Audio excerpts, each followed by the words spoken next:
Jerry Radigan, your next keynote speaker on ethical leadership and career success. When is the last time you've asked for a raise? Maybe it was just this quarter, maybe it was this past year.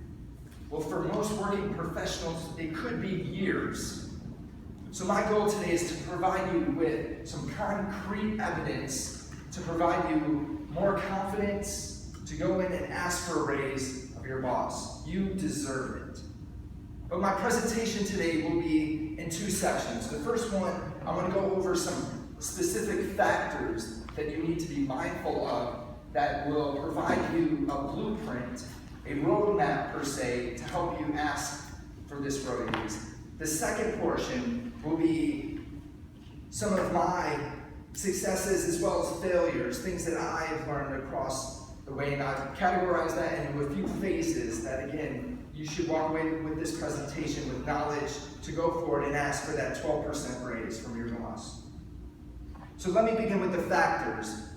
One of the factors you need to be aware of is the external factors, and this is benchmarks of what compensation levels are for your position in the marketplace. A few resources that are readily available to most accounting and finance professionals are through Robert Half. Robert Half is a global organization that does a fair amount of recruiting and research, and the great thing I've seen in their guides, not only do they go by level and by title from new professional just leaving university or college all the way up to owner executive in an organization, but they also provide factors that you can calculate based on the credentials that you have. So additional certifications you might have, the type of company you might be working for. Where the group we have today, I bet if we go around the room, each one of us works for a different size company, and this is where this research allocates at a different level of the organization, a different compensation level. So for the most part, the majority of professionals can find a target range that's specific to them. Another research study out there is the Institute of Management Accountants. They put together a global research report where they take your year's experience in the field, add on a factor for certifications, where the formula calculates at the end what range or dollar figure you should be earning. Be brave and follow me on Twitter at Jerry Ratigan. Heed this advice. This is only a benchmark.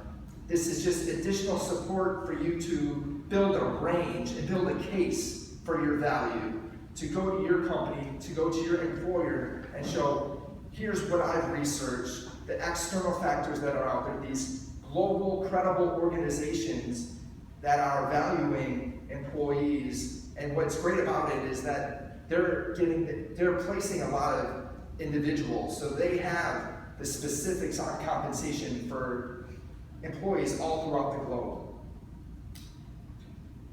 The next factor is internal to you.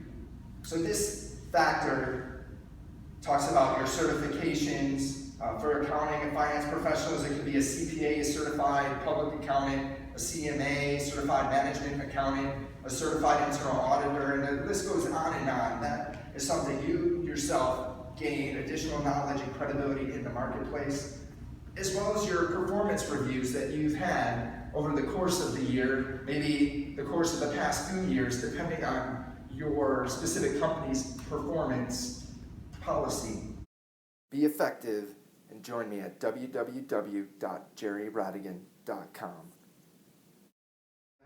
I was walking into work the day of my performance review where I was going to receive the decision whether or not I was getting promoted to senior manager.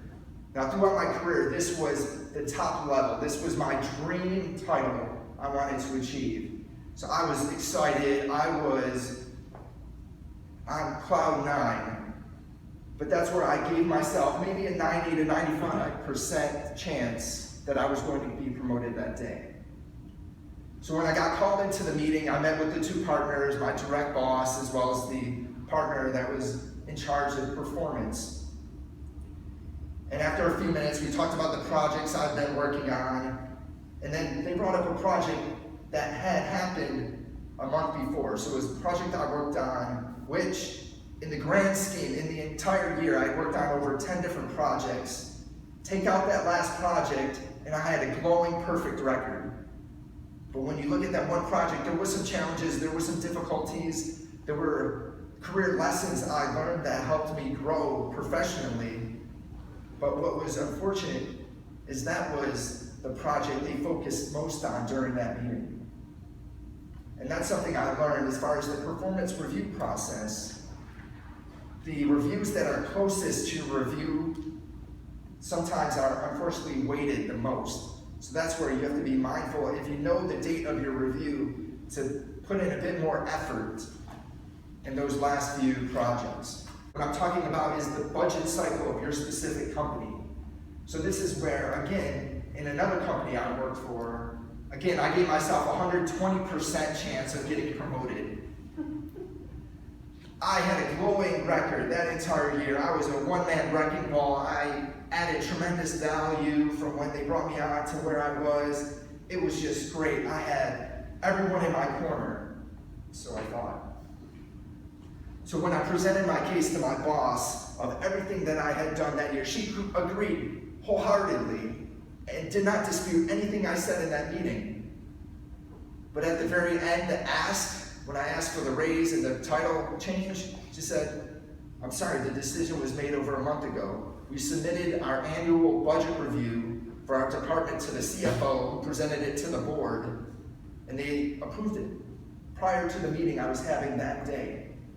So that was something that completely baffled me, where that was insider knowledge I wasn't privy to. Had I known that, I would have definitely moved the date of that review meeting months before to get and plant the seeds to be able to be in that meeting. So again, that's where company-specific information is critical to your success. So summarizing this section, what matters most to help you be credible in that pay raise discussion is your external factors, your internal factors, and then your company-specific factors. Call me direct at 305-773-4129